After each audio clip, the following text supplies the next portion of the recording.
Mes amis, aujourd'hui, le 17 novembre, ce matin, on décolle de Montréal pour Anticosti avec nos amis de CEPAC Anticosti. On dit que la chasse est bonne là-bas. En tout cas, on se croise les doigts, mais aussitôt qu'on va avoir du nouveau, on vous le montre. L'émission Bonne Chasse vous est présentée en collaboration avec les partenaires suivants. Vos marchands Écotombes pour la chasse, la pêche et le plein air. Les treuils portables Portable Winch.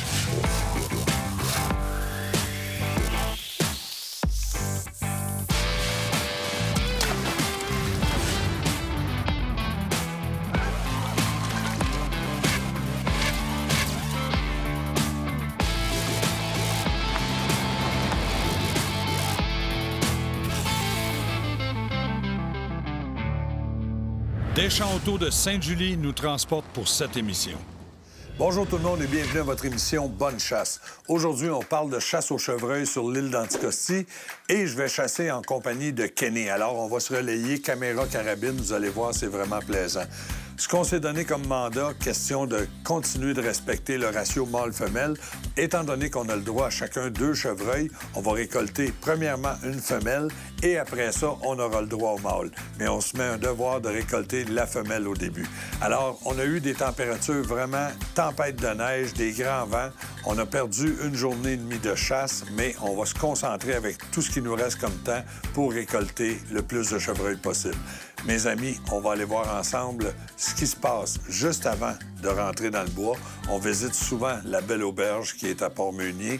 On a vraiment un beau décor, des bons repas. Et après ça, on va toujours se faire un petit devoir d'aller rencontrer quelques chevreuils résidents de Port-Meunier. On vous montre les images.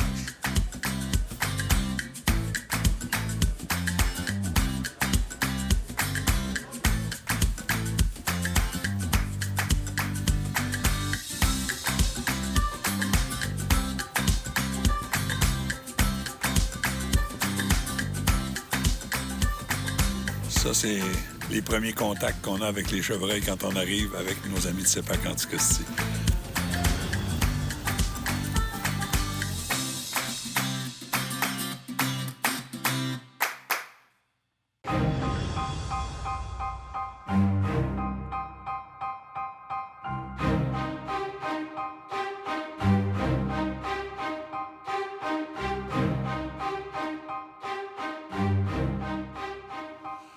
On a un beau petit veau qui est juste là, dans la petite prairie. C'est vraiment beau.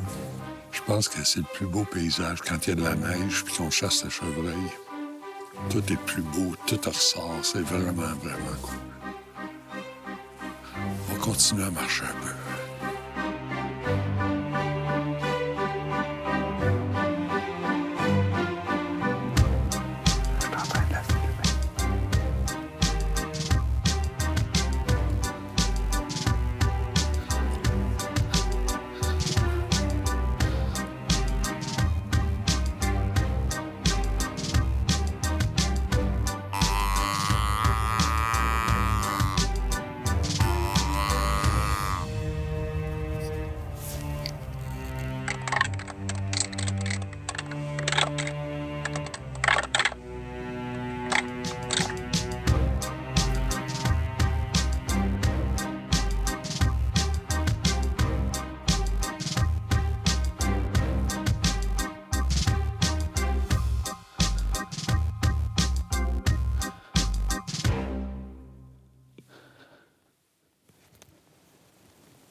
C'est une femelle toute seule. Je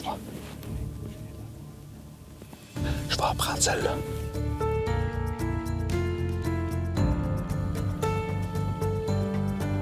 Elle s'en va en arrière des arbres. OK, elle ressort.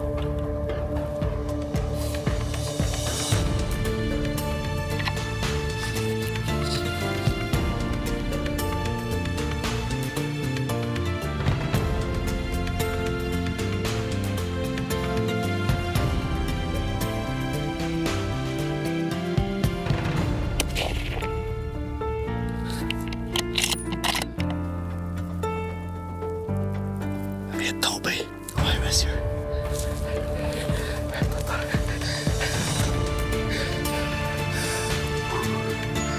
Ma famille est à terre. Je suis vraiment content. Beau soleil ce matin, on n'a pratiquement pas de vent. Des belles conditions. Puis là, on s'est fait surprendre. On a regardé du côté droit. Il y a du mouvement. On ne peut pas bouger. Mais la famille, elle se tenait en bordure du bois. On a été obligé de déplacer la caméra pour réussir à voir la chatte pour vous la montrer. Et on l'a vu tomber, donc je suis vraiment fier de mon tir.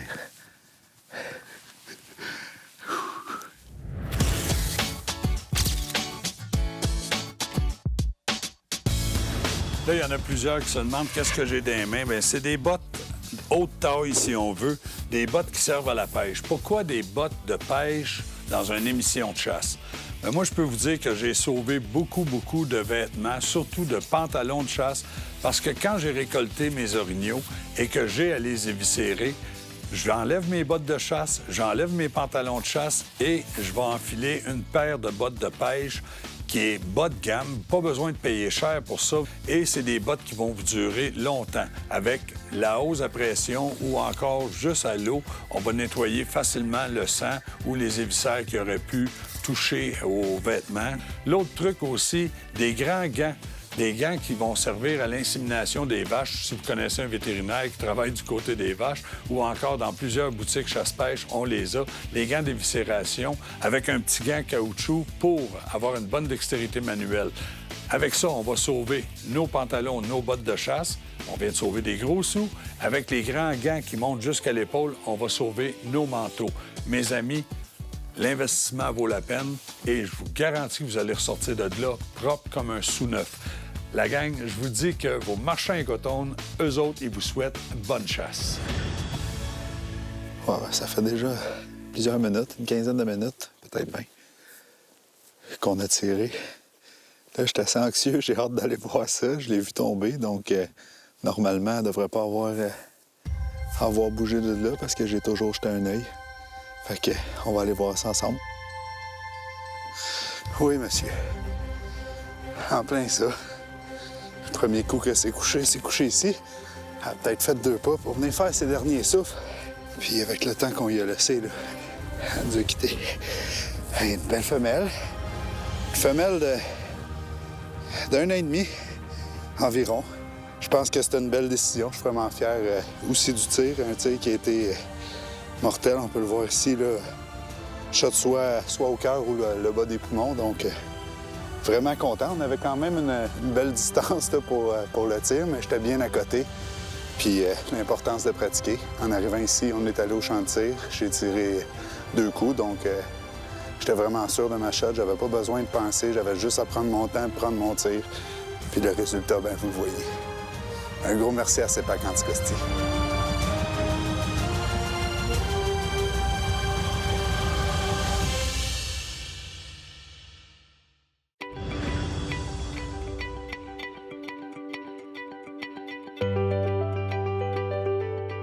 Kenny a récolté sa belle femelle et maintenant, c'est à mon tour. On a eu froid là-bas. Cette année, c'était vraiment des températures qui sortent de l'ordinaire. Je vous le dis, on avait à travailler avec ça, puis on a eu quand même d'excellents souvenirs et quand même de très bons résultats.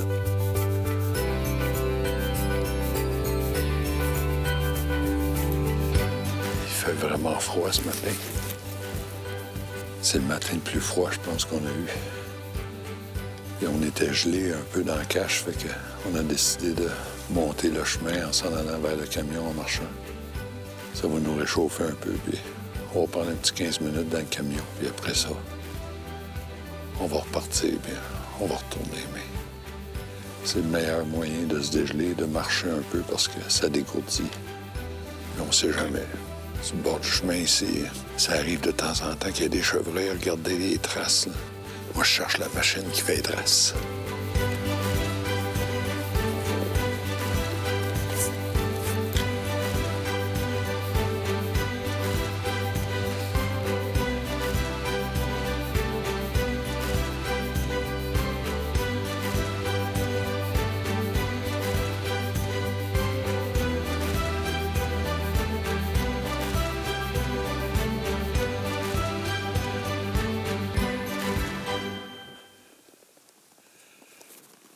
chevreuil, là.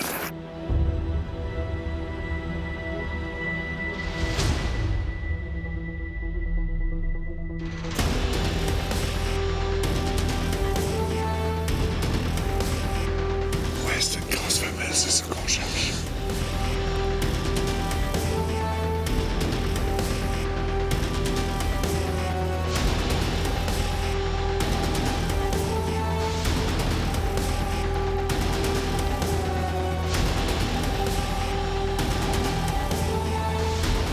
Je suis prêt.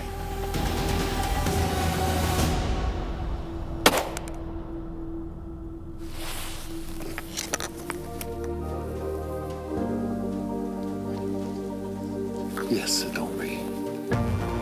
La tête, il a rentré, le dos, il a arrondi. Hey, je suis gelé, pas à peu près. Il fait froid. Oh. Je suis certain que j'ai une belle shot, là. Je suis bien, bien stable dessus. Donc, je peux vous dire que une jumelle comme ça qui nous donne la distance de notre tir qu'on a à faire, puis tout ça. Plus la qualité de vision que j'ai dans mon télescope. Oh! Ça, il n'y a pas de danger. C'est ça. Son premier chevreuil. Une belle femelle chevreuil, 6.5 Creedmoor. Des petites... un petit calibre qui est... Mais c'est un gros calibre, mais je veux dire, c'est pas un gros boulet, c'est pas une grosse cartouche. Mais au chevreuil, c'est une arme idéale, je pense. 6.5 Creedmoor de la compagnie Fierce. Puis, je vais juste recharger, puis on va être prêt à aller voir ça tout de suite. On n'attendra pas, il fait trop froid.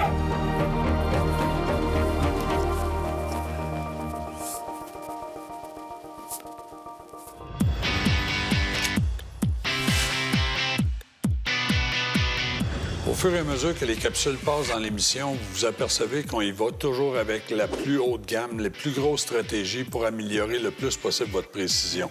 Mais si on veut baisser ça, là, le monsieur qui se dit « Moi, je veux pas me casser la tête, là, je vais à la chasse une semaine par année, puis je suis pas là pour la grosse précision, je suis là pour m'assurer de pas blesser le gibier et faire un bon tir. » Qu'est-ce que tu recommandes de faire au champ de tir? Bien, première des choses, tu ajustes ta carabine à 200 verges, donc 600 pieds en bon français. Ça dépend du calibre. C'est encore là, tu peux aller voir sur Internet ou sur ta boîte de balles qui vont dire, eux autres, à 200 verges, tu vas avoir telle hauteur à 100 verges. Un exemple, un 300 WSM, ils vont dire tu tires tes balles à 1,5 pouce. Ça fait que là, tu tires tes balles, regarde le centre de tes 3 balles que tu viens de tirer là est environ à 1,5 pouce de hauteur. Par rapport au point de visée. Toujours en visant au centre de ta cible. Oui. Compense pas, parce que là, si tu commences à compenser, tu viens tout mêler. Exact. À 300 pieds et à 1,5 pouce, ta courbe balistique fait qu'à 200 verges, 600 pieds, elle va retomber au centre. Au centre. De 0 à 300 verges environ, tout dépendant du calibre, tu vas pas mal tout le temps dans le coffre, dans ton assiette à tarte de ton gibier. La partie vitale. Exactement. Fait que la personne qui veut pas se casser la tête avec les tourelles, puis les ci, puis les ça, bien, tu t'ajustes comme ça. Tu vois ton gibier, le gars, il dit « Mon gibier est en dedans de 250, 280 verges, c'est sûr et certain. » Il met ça au centre, il lâche son coup, c'est sûr ta balle va aller soit 1,5 pouce, 2 pouces plus haut, ou soit 2 pouces à 3 pouces plus bas que ton point de visée. Mais je veux juste prendre ton crayon 2 secondes pour dire aux gens, ceux qui vont au champ de tir, puis qui font des tirs, un ici, un là, un là, un là, Non. puis qui disent « Ouais, mais je suis dans le vital. Mais oubliez pas qu'à 300 verges, ce boulet-là ici vient de tomber en dessous du gibier. Exact. 3 fois ou plus grand. au-dessus. Ouais. C'est important là, de grouper 3 tirs pour avoir Au moins une en dedans moyenne. d'1 pouce. Mes amis, il n'y a plus de raison de manquer notre gibier. On s'en va à la chasse. En tout cas, on va aller voir les images qu'on a dans Bonne chasse.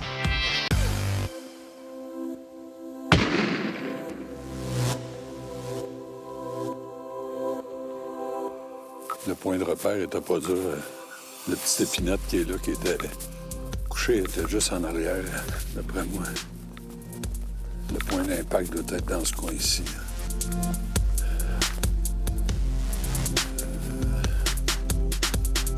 Des belles traces.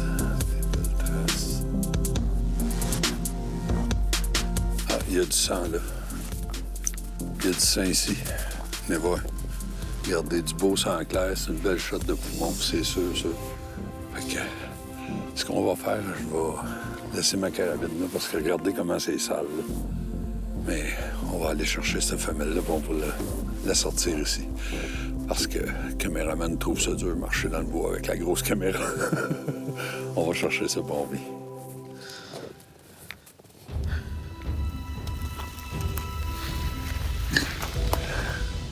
Le caméraman a décidé de me suivre.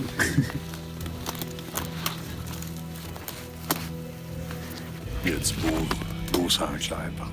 Ouais.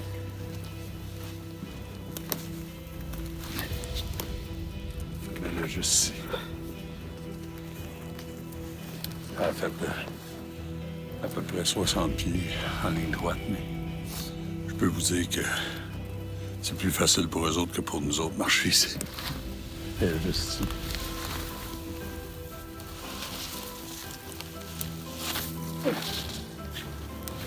Oh, ça va. La shot était parfaite. Une deuxième belle femelle. Elle est vraiment belle.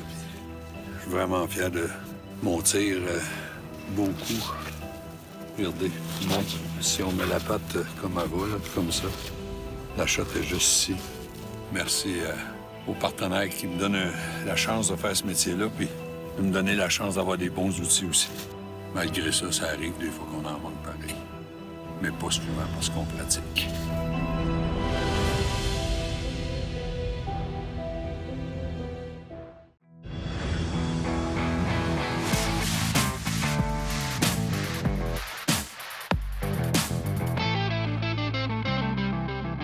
Pour la deuxième moitié d'émission, j'ai demandé à Luc de joindre à nous autres. Merci encore, Luc, d'être là. Merci. Parce que tu dois être fier. Premièrement, on a récolté 2 belles femelles. On s'était donné un beau mandat.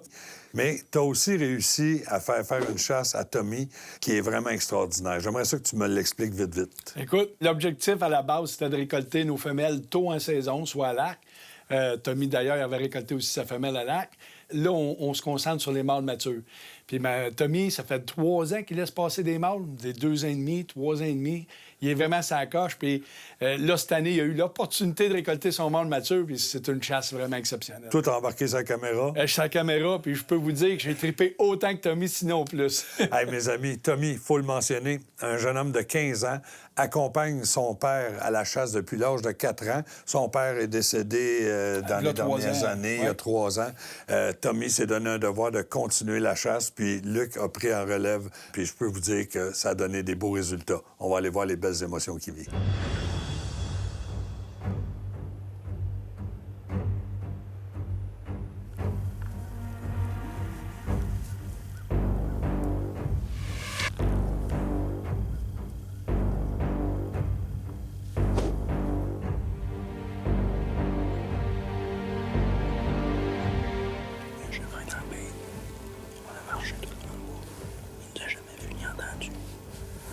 Senti non plus. Et il a juste à rentrer tranquillement, sans le faire partir. Attends, il va revenir. Mais non, les femelles sont parties en courant. Panique pas, Tommy, il va revenir, il y a de bonheur. Vas-y, je te sers, ouais.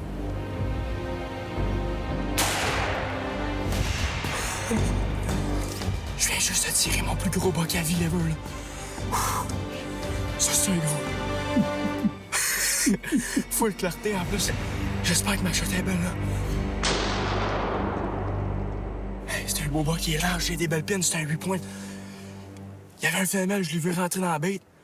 Ou je pense que c'était un veau, je sais pas, là. Son parti était nerveux, je lui ai dit à Luc, il y a de quoi que ça vient, je m'épaule. C'était lui le gros. Puis je pouvais le tirer, mon chien était craqué, j'ai fait. Il est comme arrêté, la caméra était pas prête. Là, je l'ai vu rentrer dans le salle, il est reparti. Là, le veau, il est rentré dans la bête, mais je sais pas si c'était un veau ou une femelle, là, j'étais trop sénère. Reparti à la course, là, j'ai vu le rack sembler. J'ai fait yes, sir! C'est vraiment le plus gros buck que j'ai vu de ma vie à la chasse, là. C'est un homme, là.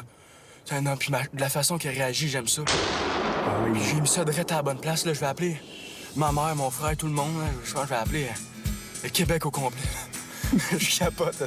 Je me suis jamais autant bien senti que ça, là. Hey, on va aller voir ça. Ça fait 11 ans que je rêve de tirer des bucks comme ça. Depuis 4 ans, je vais avec mon père. Mon plus grand rêve vient de se réaliser, là. Merci. Des fois, c'est dur de laisser passer un buck de 3,5 ou un gros 2,5 ou un petit 3,5 en se disant « Ah, que je le prendrais, lui, c'est bon. » Surtout comme premier buck, là. Mais j'ai tellement confiance en la gestion de QDM. Toutes les recherches ont été faites par des experts qu'on ne peut pas contredire ces chiffres-là, puis ça finit toujours par payer. Je viens d'avoir l'exemple aujourd'hui à 3h15 l'après-midi. Ça n'a pas d'allure, là. Je viens de tirer un boule, un vrai buck, là.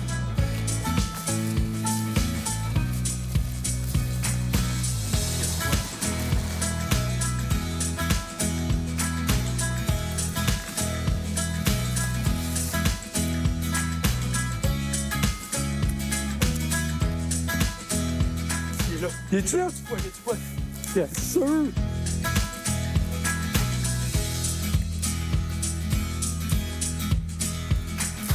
Oh! Yes! Oh! Oh! Yes! Merci! Oh! Ah, yeah. Ça, c'est un mâle mature. Wow! Oh, oui, ça, c'est un mâle mature. Yes! Je viens de récolter mon gros bas. C'est plus qu'une fierté pour moi. C'est un rêve qui se réalise. C'est à ce moment-là, le logo sur ma casquette, là, QDMA. Je suis fier. Je suis fier de porter ce logo-là. Vraiment une gestion de qualité, là. Puis c'est pas vrai qu'en tirant des femelles, qu'en laissant passer des petits bocs, on n'aura plus de chevreuils. Regardez, après ma shot, il y avait 8 chevreuils dans la bête. C'est juste pour avoir du chevreuil de qualité comme ça. Je pense pas qu'il y ait grand monde au Québec qui laisse passer des chevreuils comme ça. Ça fait 11 ans que je rêve à ça. Un vrai chevreuil, là. Un vrai gros buck. Ça n'a pas tout le temps été facile. Souvent, j'ai été découragé. Puis à me dire, on va recommencer à tirer des plus petits bucks, on va diminuer les standards. Puis au fond de moi, ça disait, non, lâche pas, continue. Continue, tu vas y arriver un jour. C'est avec de l'effort qu'on arrive à des chevreuils comme ça, là. Hey, mes amis, merci beaucoup d'avoir été avec nous autres encore cette semaine. Et je tiens à remercier Tommy et Luc qui ont fait un travail extraordinaire pour vous montrer des belles images. C'est vraiment plaisant. C'est ça, la chasse. C'est pas juste la récolte, c'est tout le travail qui englobe ça. Mes amis, soyez là la semaine prochaine pour Bonne Pêche. D'ici là, on continue de préserver et de protéger la nature. Ça nous appartient. Salut la gang. L'émission Bonne Chasse vous a été présentée par les partenaires suivants. Les armes Fierce, les lumières Flexlight et les pièces d'auto LKQ. Vous pouvez suivre nos activités sur notre page Facebook. Pour plus d'informations ou pour revoir les émissions, visitez actionchassepêche.com.